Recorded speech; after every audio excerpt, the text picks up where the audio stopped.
2026 წლის იანვარში საქართველოს ეკონომიკა 7.9%-ით გაიზარდა. საქსტატის ცნობით იანვარში ზრდის მიმართულებით მნიშვნელოვანი წვლილი შეიტანეს ინფორმაციისა და კომუნიკაციის, საფინანსო და სადაზღვევო საქმიანობების, სამთო-მოპოვებითი მრეწველობის, სასტუმროებისა და რესტორნების დარგებმა. საქსტატის განმარტებით საფინანსო და სადაზღვევო საქმიანობის სექტორში ზრდა ძირითადად კომერციული ბანკების საპროცენტო შემოსავლების ზრდითაა განპირობებული. ინფორმაციისა და კომუნიკაციის სექტორში კი კომპიუტერული დაპროგრამების, კონსულტირების და მათთან დაკავშირებული საქმიანობის მომსახურების ზრდასთან. ინდუსტრიის წარმომადგენელთა განმარტებით სექტორში იანვარში დაფიქსირებული ზრდა პირდაპირ კავშირშია გლობალურ ტენდენციებთან. ზოგადი ტენდენცია IT სექტორში და განსაკუთრებით იმ მიმართულებაში, როგორიც არის დეველოპმენტი და IT სერვისების მიწოდება, მსოფლიოში მზარდია და ამ მზარდი მოთხოვნის sapasუხოდ მიმდინარეობს, ასე ვთქვათ, საქართველოსთან ეს ამ მიმართულების განვითარება. თუმცა არის ძალიან მნიშვნელოვანი და საყურადღებო ფაქტორი, რომ თითქმის 800 მილიონზე 900 მილიონთან ახლოს იყო შემოსავალი, მაგრამ თუ გავითვალისწინებთ მაგალითად მეზობელი ქვეყნების შემთხვევა, სადაც სომხეთში თითქმის 1.4 მილიარდი იყო, ანუ საკმაოდ დიდი განსხვავება გამოდის და ანუ ამ თვალსაზრისით ზრდა არის მნიშვნელოვანი, მაგრამ ლიდერობის ფუნქციის ნაწილში ჩამორჩენა გვაქვს პირიქით. იანვარში კლება დაფიქსირდა მშენებლობის და ვაჭრობის სექტორებში. საქსტატის განმარტებით კლებას ძირითადად საწვავით და სათბობით, ასევე ავტომობილებით საბითუმო ვაჭრობის შემცირება განაპირობებს. გასული წლის შესაბამის თვესთან შედარებით დაახლოებით 23%-ით შემცირდა მსუბუქი ავტომობილების რეექსპორტის ღირებულება. რაც შეეხება მშენებლობის სექტორში კლებას, საქსტატის განმარტებით ეს ძირითადად სამოქალაქო მშენებლობის, მათ შორის გზების და ავტობანების მშენებლობის შემცირებასთანაა დაკავშირებული. აღსანიშნავია, რომ საანგარიშო პერიოდში გასული წლის შესაბამის თვესთან შედარებით დაახლოებით 25% შემცირდა ცემენტის და კლინკერის იმპორტის მოცულობა. ვაჭრობის სექტორში კლებას ძირითადად განაპირობებს საწვავით და სათბობით საბითუმო ვაჭრობის, ასევე ახალი და ნახმარი ავტომობილებით საბითუმო ვაჭრობის შემცირება. ინფრასტრუქტურის სექტორის წარმომადგენლები კლებას სეზონურობით განმარტავენ და ამბობენ, რომ იანვარი დაკონტრაქტების პერიოდია. ინფრასტრუქტურის მშენებელთა ასოციაცია დარგში მნიშვნელოვან გამოცოცხლებას მიმდინარე წლის განმავლობაში ანონსებს. როგორც ასოციაცია განმარტავს, საგზაო სამუშაოებზე წელს ბიუჯეტიდან 1.5 მილიარდი ლარია გამოყოფილი, რაც ინფრასტრუქტურის მშენებლობის დარგზე დადებითად აისახება. სამუშაოების რაოდენობის კუთხით პირიქით გეგმები ამბიციური არის. ამასთან დაკავშირებით საერთოდ პრეზენტაციას ჰქონდა სამინისტროს დაკეთებული სამშენებლო სექტორის წარმომადგენლებთან. მიმდინარე წლის ბიუჯეტი თვალსაჩინო მათო საგზაოსი სადაც 1.5 მილიარდი ლარია, ჯამში ინფრასტრუქტურის 3 მილიარდი ლარი. ეს მნიშვნელოვანი დაიქნება გასულ წელს თუ შეევადო. იანვრის 7.9%-იანმა ეკონომიკურმა ზრდამ ეკონომისტებში არაერთგვაროვანი შეფასებები გამოიწვია. ანალიტიკოსების ნაწილი მიიჩნევს, რომ მშრალი ციფრები ეკონომიკის რეალურ მდგომარეობას არ ასახავს, რადგან მაღალი ზრდის ტემპი ძირითადად ICT სექტორზე მოდის, თუმცა ეს ზრდა ქვეყნის შიდა ეკონომიკაზე მინიმალურ გავლენას ახდენს. მათი განმარტებით სექტორში დასაქმებულთა დიდი ნაწილი უცხო ქვეყნის მოქალაქეა, რომლებიც სერვისს ქვეყნის გარეთ ყიდიან და საქართველოში გადასახადებს თითქმის არ იხდიან. სანამ არ ვნახავთ ეკონომიკისთვის ფუნდამენტურად მნიშვნელოვანი სექტორები, როგორიც არის მშენებლობა, ვაჭრობა, მრეწველობა, სოფლის მეურნეობა. იქ რა ზრდის მაჩვენებლები გვაქვს, ამის გარეშე ეს მაჩვენებელი იქნება მხოლოდ და მხოლოდ პროპაგანდისტულად გამოყენებული ქართული ოცნების მთავრობის მხრიდან და არ უნდა გამოურიცხოთ, რომ ამ ზრდის უდიდესი წილი მოდის ICT სექტორზე, რომლის რეალური კონტრიბუცია საქართველოს ეკონომიკისთვის არის მინიმალური, რადგანაც ამ სერვისს ქმნიან არაქართველები, ყიდიან უცხოეთში, არ იხდიან გადასახადებს, ანუ რეალური ეფექტი შეიძლება არის მინიმალური. რაც შეეხება IT სექტორს, ხო, ამის სარგებელი, თქვათ ის, რომ ჩვენ მოქალაქეებმა მალე ვიგზოთ არ ჩანს. ამ გადასახადებიდან ბევრი არაფერი რჩება მოკლედ საქართველოში, ამიტომაც არის, რომ ფურცელზე შეიძლება ჩვენ გვაქვს მაღალი ეკონომიკური ზრდა, მაგრამ ყავს 700.000 სოციალურად დაუცველი სიღარიბის დონე ისევე მცირდება, როგორც ეკონომიკური ზრდა გვაქვს და ყველა პარამეტრით სამწუხაროდ მათ შორის ემიგრაციის მაჩვენებლითაც პირიქით უკან მივდივართ ვიდრე წინ. მხოლოდ ფურცელზე ეკონომიკური ზრდა გვაქვს და რაც ძირითადად განპირობებულია იმით, რომ მართლაც საქართველოს ყველაზე მეტად იხეირა შეიძლება ითქვას რუსეთ-უკრაინის ომით, როდესაც გახდა ირიბად, თქვათ, სანქცირებული რუსული ტვირთების თუ იგივე ავტომობილების ექსპორტის მთავარი მამოძრავებელი ძალა. სხვა ძირითადი მაკროეკონომიკური მაჩვენებლები კი ასეთია. საქონლის ექსპორტი 19%-ით გაიზარდა, იმპორტი კი 34%-ით შემცირდა. დღეს გადამხდელ საწარმოთა ბრუნვის მოცულობამ თითქმის 13 მილიონი ლარი შეადგინა, რაც 10%-იანი ზრდაა. ამასთან იანვარში ქვეყანაში 5423 ახალი საწარმო დარეგისტრირდა, რაც 0.3%-ით ნაკლებია წინა წლის შესაბამისი პერიოდის მაჩვენებელთან შედარებით. იანვარი კომერციულმა ბანკებმა 283 მილიონ 300.000 ლარის წმინდა მოგებით დახურეს. ეროვნული ბანკის მონაცემებით 19 კომერციული და 2 მიკრობანკიდან მოგებაზე 15 ბანკი იყო, ხოლო ზარალი 4 ბანკმა აჩვენა. წმინდა მოგება წლიურად 15.9%-ით არის გაზრდილი. მომგებიანობით პირველ ადგილზე საქართველოს ბანკი 159 მილიონი ლარით, მეორე ადგილზე TBC 102 მილიონ 300.000 ლარით. მესამე ადგილს კი 9 მილიონ 100.000 ლარით Liberty იკავებს, ხუთეულში შედის ბაზის ბანკი, რომლის წმინდა მოგება 8 მილიონ 400.000 ლარს შეადგენდა და კრედო ბანკი 6 მილიონ 700.000 ლარით. იანვრის ბოლოსთვის ბანკების აქტივობის მოცულობამ 106 მილიარდ 500 მილიონ ლარს გადააჭარბა. შეემატება თუ არა ბანკების ჩამონათვალს კიდევ ერთი საფინანსო ინსტიტუტი. ეს კიდევ ერთი კითხვაა. ეს მას შემდეგ, რაც ბრიტანული სანქციების შემდეგ ტელეკომპანია იმედმა 27 თებერვალს გავრცელებულ განცხადებაში ბანკის შექმნა დაანონსა. ტელეკომპანიის Facebook გვერდით გავრცელებულ განცხადებაში ნათქვამია, რომ იმედს არანაირი ფინანსური პრობლემა არ ექმნება, ახალი დამფუძნებლების და სპონსორების ფინანსური მხარდაჭერით არ ექმნება და საკუთარი ფინანსური ინსტიტუტის შექმნას ახალი დამფუძნებლების და სპონსორების ფინანსური მხარდაჭერით უახლოეს თვეებში გეგმავენ. მათივე განცხადებით, რამდენიმე კომერციული ბანკი მზადაა მათ მომსახურება გაუწიონ, თუმცა თავად ტელეიმედი მათი საქმიანობისთვის მოსაოდნელ რისკებს კარგად აცნობიერებს. ცნობისთვის 24 თებერვალს დიდმა ბრიტანეთმა რუსული დეზინფორმაციის გავრცელების მოტივით ტელეკომპანიებს იმედსა და პოსტივის სანქციები დაუწესა. ტელეიმედი დაბადებულია გამარჯვებისთვის. ჩვენ რეალურ რეჟიმში გაასმაგებული ენერგიით განვაგრძობთ საზოგადოების ინფორმირებას. ამავე დროს ყოველგვარი შეპერხების გარეშე უზრუნველყოფთ აბსოლუტურად ყველა თანამშრომელის, სხვათა შორის უკვე გაზრდილ სახელფასო ანაზღაურებას და შესაბამისი საგადასახადო ვალდებულებების შესრულებას. გარდა ამისა, საზოგადოებას ვაცნობებთ, რომ ჩვენ იმედის ჰოლდინგის ახალი დამფუძნებლები ტელეკომპანიის ერთგული მეგობრებისა და სპონსორების ფინანსური მხარდაჭერით უმოკლეს ვადაში სულ რამდენიმე თვეში შევქმნით საკუთარ ბანკს, სახელწოდებით იმედის ბანკი. ქვეყნის პირველი კანონმდებლის სტატუსით შალვა პაპუაშვილი დაანონსებულ ბანკთან დაკავშირებით განმარტებას რამდენად შეიძლება მასზე ლიცენზიის გაცემა ცენტრალური ბანკის მხრიდან უკანონო იყოს ვერ პასუხობს, თუმცა ამბობს, რომ იმ შემთხვევაში თუ ბანკი შეიქმნება და ფიზიკურ პირებს ანგარიშის გახსნა შეეძლებათ, მათ რიგებში პარლამენტის მოქმედი თავმჯდომარე აუცილებლად იქნება. კომპანია უნდა გააცნოთ ამასთან დაკავშირებით, მე არანაირი ამის თქმა არ შემიძლია. ჩვეულებრივად ყველა ადამიანს აქვს შესაძლებლობა შესაბამისი პირობების შემთხვევაში ნებისმიერ ბიზნესს მიწვევს. თუ კი ესეთი ბანკი შეიქმნება და იქნება შესაძლებელი, რომ ფიზიკურმა პირებმა გახსნა ანგარიში, მე აუცილებლად გავხსნით ჩემ ანგარიშს. მადლობა. ირაკლი ყობახიძე კი ფიქრობს, რომ თუ ეროვნული ბანკი ლიცენზიას გასცემს, ეს სანქციებისთვის გვერდის ავლაში მონაწილეობად არ უნდა შეფასდეს.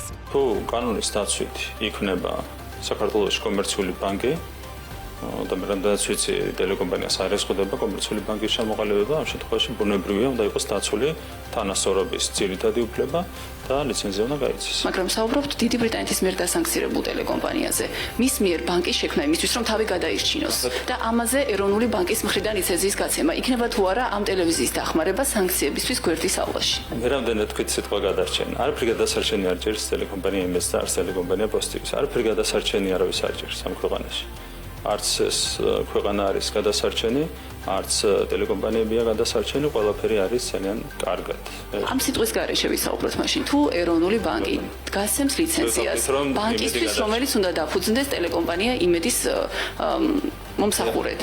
ეს იქნება თუ არა ეროვნული ბანკის მიერ სანქციებისთვის გვერდის ავლაში მონაწილეობის მიღება. არაოთარ შემთხვევაში ეს იქნება საქართველოს კონსტიტუციის დაცვა, მედიის თავისუფლების ძირითადი უფლების დაცვა, სამეწარმეო საქმიანობის ძირითადი უფლების დაცვა, მხოლოდ ასე შეიძლება შეფასდეს ასეთი შეასრულო აქტი. თავარი კითხვა, რისი მიხედვით იმოქმედებს ეროვნული ბანკი. საქართველოში მოქმედი კომერციული ბანკი ეროვნული ბანკის მიერ ლიცენზირებული იურიდიული პირია, რომელიც იღებს დეპოზიტებს. კომერციული ბანკის ლიცენზირების პროცესი საკმაოდ კომპლექსურია. კანდიდატმა უნდა დააკმაყოფილოს ეროვნული ბანკის მიერ დადგენილი კაპიტალის მინიმალური ოდენობის მართვის სტრუქტურისა და გამჭვირვალობის მოთხოვნები. ბანკის დასაფუძნებლად განსაზღვრულ ფინანსურ და არაფინანსურ დოკუმენტაციასთან ერთად საჭიროა საზრდამხედველო კაპიტალი მინიმუმ 50 მილიონი ლარის ოდენობით. რაც შეეხება ვადებს, პროცესი საკმაოდ ხანგრძლივია. ეროვნული ბანკის საბანკო საქმიანობის ლიცენზიის მისაღებად წარდგენილ დოკუმენტაციასა და ინფორმაციას სრულყოფილი წერილობითი მიმართვის მიღების შესახებ დასტურის გაცემიდან 6 თვის ვადაში განიხილავს. ამასთან ლიცენზიის გაცემის შესახებ გადაწყვეტილების მიღების საერთო ვადა 12 თვეს არ უნდა აღემატებოდეს. საქართველოში მიკრობანკის შექმნა ასევე ეროვნული ბანკისგან ლიცენზიის მიღებას საჭიროებს. ამ შემთხვევაში საზრდამხედველო კაპიტალის მინიმალური ოდენობა 10 მილიონი ლარია. ჩვენ ევროკავშირს დიალოგის განახლებას ვთავაზობთ. ამის იქით ურთიერთობების გადატვირთვის ბერკეტებს ვერ ვხედავ. ამის შესახებ დღეს მედიასთან პრემიერმა კობახიძემ განაცხადა. ის ამბობს, რომ ვიდრე ქართული ოცნება გააკეთებდა განცხადებას, რომ დღის წესრიგში არ დააყენებს ევროკავშირთან მოლაპარაკებების გახსნის საკითხს 2028 წლამდე, მანამდე 2024 წლის ივნისში ევროკავშირმა ცალმხრივად საკუთარი გადაწყვეტილებით თავად შეაჩერა პოლიტიკური დიალოგი საქართველოსთან. როგორც კობახიძემ აღნიშნა, თუ ევროკავშირი გადახედავს თავის გადაწყვეტილებას, ქართული ოცნება თავიდან ბოლომდე მზად არის. კობახიძემ დღეს განაცხადა ისიც, რომ საქართველოს მთავრობა ევროინტეგრაციასთან დაკავშირებით ვალდებულებების შესრულებას განაგრძობს, რაც მისივე თქმით ასოცირების შეთანხმებიდან და თავისუფალი ვაჭრობის შესახებ შეთანხმებიდან გამომდინარეობს. ჩვენ ერთ-ერთ რამეს ვამბობთ ევროინტეგრაციასთან დაკავშირებით, ჩვენ მზად ვართ განვაგრძოთ ჩვენი ვალდებულების შესრულება, რაც გამომდინარეობს პირველ რიგში ასოცირების შეთანხმებიდან, თავისუფალი ვაჭრობის შეთანხმებიდან. ეს არის ჩვენი დღის წესრიგი. თუ იქნება ჯანსაღი დამოკიდებულება ევროპული ბიუროკრატიის მხრიდან, ამ შემთხვევაში ყველაფერი იქნება სათანადოდ ქართულ ევროკავშირული ურთიერთობების თვალსაზრისით. მთავარია, რომ მათ შეცვალონ საკუთარი დამოკიდებულება და გამოავლინონ სამართლიანი დამოკიდებულება ქართული ხალხის მიმართ. 2024 წლის ივნისში ევროკავშირმა საკუთარი გადაწყვეტილებით ცალმხრივად შეაჩერა პოლიტიკური დიალოგი საქართველოსთან. ჩვენ თავაზობთ ევროკავშირის დიალოგის განახლებას და ჩვენ ევროკავშირს თავაზობთ ღია და გამჭვირვალე დიალოგს. ამის იქით მე ვერ ხედავ ბუნებრივია ურთიერთობების გადატვირთვის რეალურ ბერკეტებს, ხო? ერთ-ერთი ბერკეტი არის ღია და გამჭვირვალე დისკუსია, რაც უნდა განხდეს საქართველოსა და ევროკავშირის შორის. უცხოელების დასაქმება 1 მარტიდან ბიზნესს ახალი წესებით მოუწევს. მრავალი კითხვის ფონზე კერძო სექტორთან შეხვედრისთვის ჯანდაცვის სამინისტრომ რეგულაციის ამოქმედებამდე მხოლოდ 2 დღით ადრე მოიცალა. ბიზნესის წარმომადგენლები ამბობენ, რომ მსგავსი მასშტაბის შეხვედრა პირველია. ამ დრომდე კი მხოლოდ მცირე ჯგუფებთან იყო კონსულტაციები. თუმცა ფაქტია, კონსულტაციების მიუხედავად ბიზნესს არაერთი კითხვა ჰქონდა, რომელზეც როგორც თავად ამბობენ, პასუხები ნაკლებად მიიღეს. გამოწვევა არის, რომ ძალიან მოკლევადით ადრე გამოქვეყნდა ეს დაზუსტებული რეგულაციები, რომლებმაც ძალიან ბევრი გაურკვევლობა გამოიწვია, არის კითხვები, რომლებზეც ჯერჯერობით ძალიან ზოგადია პასუხები. ფაქტობრივად გამოდის, რომ დღეს უცხოელის დასაქმება ახალი რეგულაციების პირობებში გამოსაცდელი ვადით შეუძლებელი იქნება. ღია არის კითხვები არსებულ ესე ვთქვათ პროექტებს როგორ შეეხება უკვე დასაქმებულ პირებთან მიმართებაში იქნება ეს ესე ვთქვათ მოუწევ თუ არა მათ თავიდან შერჩევის პროცედურის გავლა თუ შესაძლებელი იქნება მათთან ურთიერთობის გაგრძელების მექანიზმის ამოქმედება. ყველა ის პირი, ვისთანაც მომსახურების ხელშეკრულება იდება, ნარდობა იდება თუ ნებისმიერი ხელშეკრულება, რომელიც ვთქვათ კონკრეტული საქმის შესრულებას ემსახურება და ამის სანაცვლოდ უცხოელი იღებს ეკონომიკურ სარგებელს, ეს ჩაითვლება თუ არა რეალურად იმ პირობის დაგმაყოფილებად, რომ შემდგომ ეს პირი დარეგისტრირდეს თვითდასაქმებულ უცხოელადან ასე შემდეგ. იმ შემთხვევაში სრული გაურკვევლობაა, იქიდან გამომდინარე, რომ რეალურად დადგენილებასა და კანონთან მიმართებით არსებობს გარკვეული კითხვები. ბევრ საკითხთან დაკავშირებით, რომელზეც შეიძლება ზუსტი პასუხი არ ჰქონდა ბიზნესს, მიიღეს პასუხები. ასეთი განცხადება გააკეთა შეხვედრის დასრულების შემდეგ ჯანდაცვის მინისტრმა. მიხეილ სარჯოლაძე ამბობს, რომ ამ ეტაპზე რეფორმაში რაიმე ცვლილების საჭიროება გამოკვეთილი არაა, თუმცა შესაძლოა ვადების განხანგრძლივებასთან დაკავშირებით მსჯელობა გაგრძელდეს.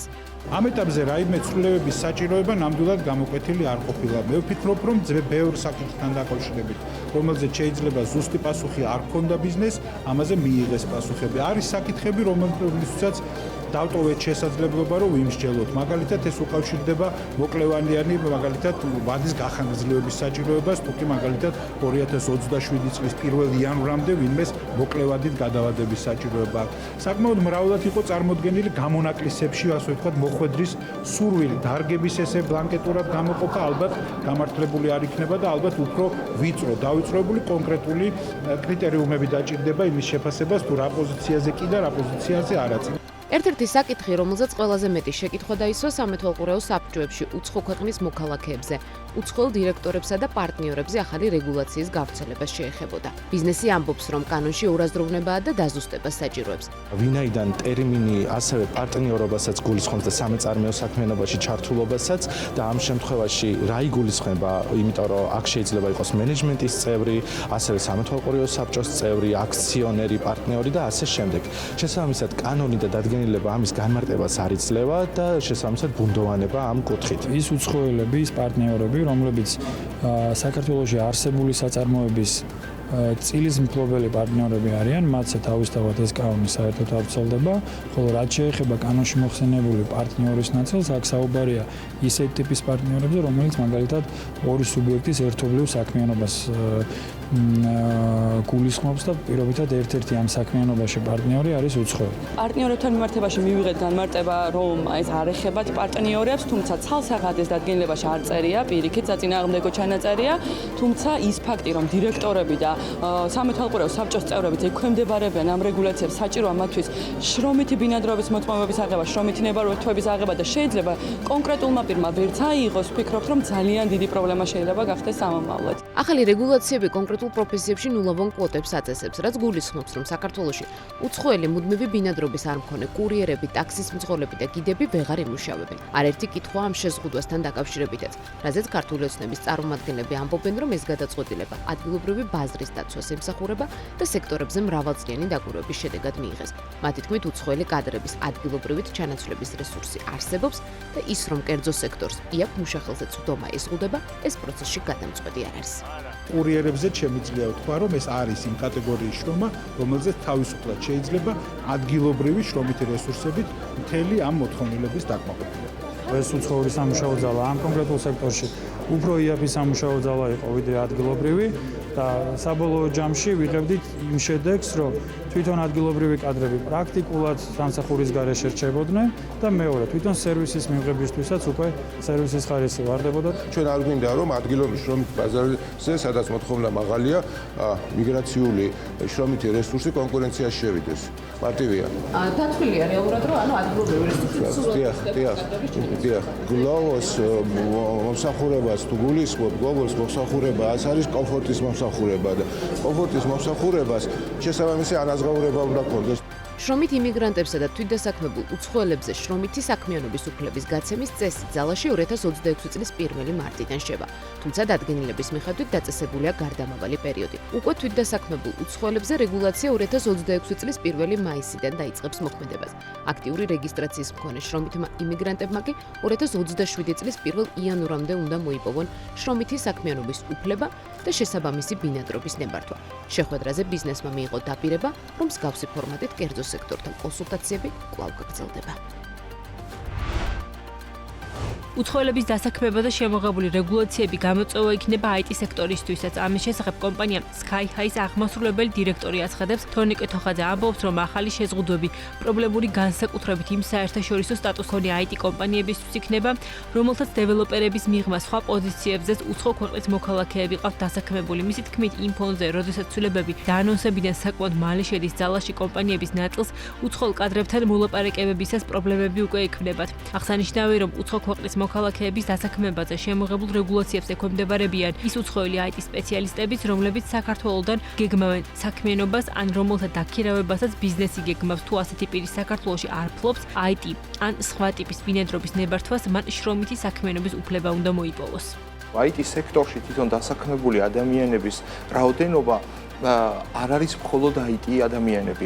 იქ არის სხვა სპეციალობები, მაგალითად HR სპეციალისტები არიან ძალიან მნიშვნელოვანი როლი, მარკეტინგის სპეციალისტები, ვინაიდან საერთაშორისო ბაზარს საერთაშორისო გამოცდილება და სხვა ტიპის ჭირდება, არის ანალიტიკოსები, პროექტების მენეჯერები და ასე შემდეგ. მათთვის ეს პრობლემა გახდება. ანუ დაახლოებით კონცენტრაციის 30% გართულდება მათი დაქირავება, ასე ვთქვათ, საქართველოში მოქმედი კომპანიების მიერ. თითქოს შეიძლება ერთი შეხედვით ჩანდეს, რომ ამან საქართველოს მოქალაქეების დასაქმების მაჩვენებელი გაზარდოს, მაგრამ სინამდვილეში ესე არ არის. ეს პირიქითაც მუშაობს, იმიტომ რომ როდესაც გამოცხადდება ვაკანსია, მათ გაუჩნდებათ ავტომატურად უნდობლობის განცდა, რომ ეს ვაკანსია ჯერ იმიტომ გამოცხადდა, რომ ეხლა ნახონ, რომ არ აიყვანეს ამ მიმართულებაზე და შემდეგ მიმართონ სახელმწიფოს და მოკეთ იქიდან მოხდეს აყვანა. ანუ ეს ბარიერიც ჩნდება, ფსიქოლოგიური ბარიერია ცალსახად, მაგრამ ბიზნესზე ეს გავლენას ახდენს, რომ გარკვეული თავშეკავების მომენტი ჩნდება, რომ მე არ დავკარგო დრო ამ ნაწილში. 2026-2027 სასწავლო წლისთვის სახელმწიფო უნივერსიტეტებში მისაღებ სტუდენტთა საერთო რაოდენობა გაიზარდა. ცვლილება სახელმწიფო უნივერსიტეტებში პროგრამებზე მისაღებ სტუდენტთა რაოდენობისა და სასწავლებლებში გადანაწილების კვოტების შესახებ მთავრობის 12 თებერვლის დადგენილებაში შევიდა. ახალი დოკუმენტის მიხედვით, მთელი ქვეყნის მასშტაბით ბაკალავრიატის და ერთსაფეხურიანი საგანმანათლებლო პროგრამებზე მისაღებ სტუდენტთა ოდენობა 21300-ის ნაცვლად 21574-ით განისაზღვრა. რაც ეხება მაგისტრატურის საგანმანათლებლო პროგრამებს, დოკუმენტის მიხედვით მისაღები ადგილების ოდენობა 3233-ის ნაცვლად 3335 იქნება. დადგენილების მიხედვით მისაღებ სტუდენტთა რაოდენობიდან გამონაკლისი რამდენიმე კატეგორიაზე დასაშვები რჩება. საქსტატის პროფესიული საგანმანათლებლო დაწესებულებების მაჩვენებლების პუბლიკაციის მიხედვით 2025 წელს პროფესიულ საგანმანათლებლო დაწესებულებებში 19700 სტუდენტი ჩაირიცხა, რაც 15.3%-ით მეტია ვიდრე 2024 წლის ანალოგიური მაჩვენებელი. საქსტატის თანახმად გასულ წელს პროფსასწავლებლებში ჩარიცხული სტუდენტების 53.7% ქალია, ხოლო 46.3% კაცი. პროფესიული სასწავლებლების სტუდენტებისთვის ყველაზე მოთხოვნადი მიმართულება ინჟინერია, წარმოება და მშენებლობა აღმოჩნდა. ამ პროგრამაზე სტუდენტთა 18.2% ჩაირიცხა. მოთხოვნადი პროგრამების ჩამონათვალშია ინფორმაციისა და კომუნიკაციის ტექნოლოგიები და ჯანდაცვა, სოციალური კეთილდღეობა. რეგიონების მიხედვით ყველაზე მეტი სტუდენტი ჩაირიცხა თბილისში, შემდეგ მოდის აჭარა და იმერეთი. განაწილება კი ასე გამოიყურება: თბილისი 40.1%, აჭარა 19.3%, იმერეთი 11.9%, ქვემო ქართლი 10%, სამეგრელო ზემო სვანეთი 7.4%, კახეთი 4.1%. სტატისტიკის მიხედვით 2025 წელს პროფესიულ საგანმანათლებლო პროგრამებზე სპეციალური საგანმანათლებლო საჭიროების მქონე 238 სტუდენტი ჩაირიცხა, რომელთაგანაც 35.7% ქალია, ხოლო 64.3% კაცი. რეგიონების მიხედვით ყველაზე მეტი სტუდენტი ამ შემთხვევაში თბილისში ჩაირიცხა 50.4%. 2025 წელს საქართველოში 191 პროფესიული საგანმანათლებლო დაწესებულება ფუნქციონირებდა, მათ შორის 140 საჯარო და 51 კერძო. ჯანდაცვის მინისტრი მიხეილ სარჯულაძე ამბობს, რომ ქვეყანაში აფთიაქების რაოდენობის ფასებზე გავლენის და მიმართულებით რეგულირების საკითხი ყურადღებას და მსჯელობას იმსახურებს. მინისტრმა კვლავ გაიმეორა, რომ საქართველოში აფთიაქების განლაგების მიმართულებით სხვა ქვეყნებისგან განსხვავებული მდგომარეობა. BMG დაინტერესდა, რა შეიძლება იყოს რეგულირების მექანიზმი ამ მიმართულებით, როგორც სარჯულაძე აღნიშნავს, რეგულირება ამ მიმართულებით შეიძლება გეოგრაფიულ პრინციპს დაეფუძნოს, როგორც ქართულ ოცნებაში საუბრობენ, შესაძლოა საქართველოში აფთიაქების ჭარბი რაოდენობა მედიკამენტების ფასებზე დამატებითი ზეწოლა იყოს. ვერ ვიტყვი, რომ მაგალითად გერმანია, სადაც მსგავსი რამ არ მინახავს, ან მაგალითად არ ვიცი, ძალიან განვითარებული ფინანსურად ძლიერი სახელმწიფოები, მაგალითად არ ვიცი, თქვა იაპონიაში არ მინახავს. არ ვიცი, ასეთ პირობებში შეიძლება რაღაც გავლენა აქვს, რიტორიკულად დავსვათ ეს კითხვა და ისე მე მგონია და თუ დაელაპარაკებით მაგალითად თვითონ სექტორის წარმომადგენლებს, შეიძლება იგი გითხრან, რომ მცირე დოზით ახდენს გავლენას. 10%-ით მაგალითად ან 15-ით, მაგრამ რომ ახდენს გავლენას ხარჯებზე, ამაზე შემიძლია აბსოლუტურად 100%-ით გითხრას. რეგულირებას რაც შეეხება, სხვათა შორის ასეთი რამ შეიძლება არსებობდეს. უბრალოდ ამას აქვს პრუდენციული რეგულირების ან კაცრი რეგულირების ფორმები, ტერიტორიული, გეოგრაფიული და კი შეიძლება მოგონებული იქნას მაგალითად ალგორითმი, როგორ შეიძლება იყოს განაწილებული რაღაც კონკრეტული ტერიტორიის ფარგლებში. ოღონდ იქაც გეოგრაფიული მხოლოდ მეტრი არ იქნება.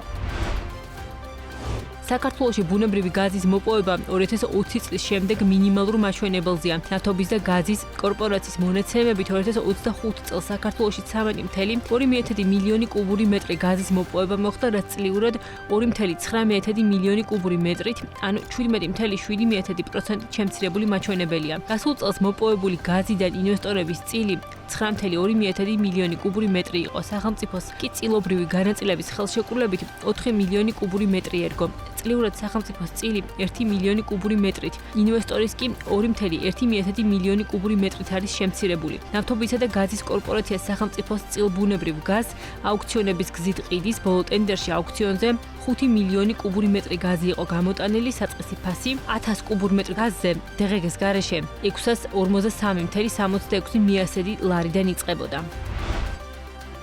მუნიციპალური განვითარების ფონდმა აბას თუმანში ინფრასტრუქტურის რეაბილიტაციის პროექტირება მშენებლობისთვის 70 მილიონი ლარის ღირებულების ტენდერი გამოაცხადა. ტენდერი გამოცხადდა ერთი ხელშეკრულების ფარგლებში დიზაინ ბილდ მეთოდით. დაბა აბას თუმანში სამშენებლო სარეაბილიტაციო ობიექტებისთვის საპროექტო მომსახურებისა და სამშენებლო სარეაბილიტაციო სამუშაოების შესყიდვის მიზნით. სამუშაოს პირველ ეტაპზე დაგეგმილი წინა საპროექტო კვლევების შედეგად განისაზღვრება ის ინფრასტრუქტურა, რომელიც რეაბილიტაციას საჭიროებს. პროექტის ფარგლებში დაგეგმილია ისტორიული და კულტურული მნიშვნელობის მქონე შენობა-ნაგებობების აღდგენა, საზოგადოებრივი დანიშნულების ტურისტული და რეკრეაციული ობიექტების კეთილმოწყობა, ქუჩებისა და გზების განახლება და ნაპირსამაგრი ნაგებობებისა და სახი და გადასასვლელების მშენებლობა რეკონსტრუქცია.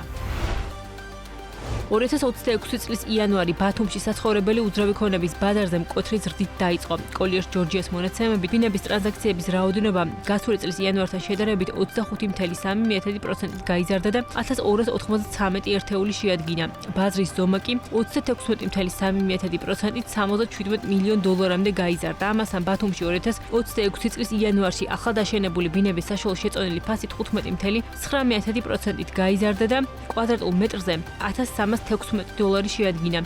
პირველად ბაზარზე მაჩვენებელი 18%-ით გაიზარდა, ხოლო მეორეულ ბაზარზე 15%-იანი ზრდა დაფიქსირდა. ამასთან, როგორც კოლიერ ჯორჯია აღნიშნავს, პირველად ბაზარზე ტრანზაქციების ნაწილი გვიან რეგისტრირდება, რის გამოც ფასების ზრდის ტრენდი არ ასახავს რეალობას. საერთაშორისო გასტროინფლუენსერები საქართველოს გასტროტურისტულ პოტენციალს გაეცნენ. საერთაშორისო მაღალი რანგის ექსპერტები და ინფლუენსერები გასტრონომიის მიმართულებით ქვეყანაში ტურიზმის ეროვნული ადმინისტრაციის მოწვევით ჩამოვიდნენ სტეფანი კიმი, ვირჯინია ნიუტონი და ჟუაო ვენგოროვისი.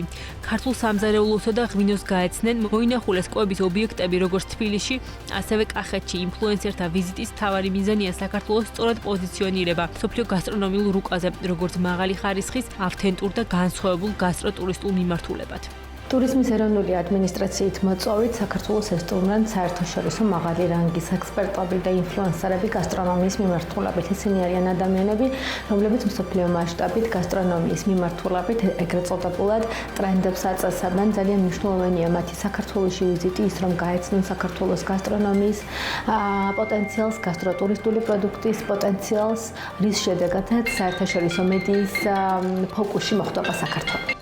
საქართველოში დიდი შთაბეჭდილება მივიღე ხალხით და სტუმარმასპინძლობით. ფიქრობ, ქართულ გასტრონომიას ძალიან დიდი პოტენციალი აქვს. ჩვენ ვიყავით ბაზარში, რესტორნებში ვიმოგზაურეთ ღვინის რეგიონში კახეთში, სადაც ღვინო დავაგემოვნეთ, რომელსაც დიდი ისტორია აქვს. პრივილეგიაა, როდესაც ღვინის ასეთი ძლიერი ტრადიცია გაქვთ, ამას დიდი გავლენის მოხდენა შეუძლია. ქართული სამზარეულო იმსახურებს, რომ მთელ მსოფლიოში იყოს ცნობილი. საქართველოში ბევრი რამ შეიძლება აღმოაჩინო და ძალიან მინდა კიდევ ერთხელ ვიმოგზაურო თქვენს ქვეყანაში.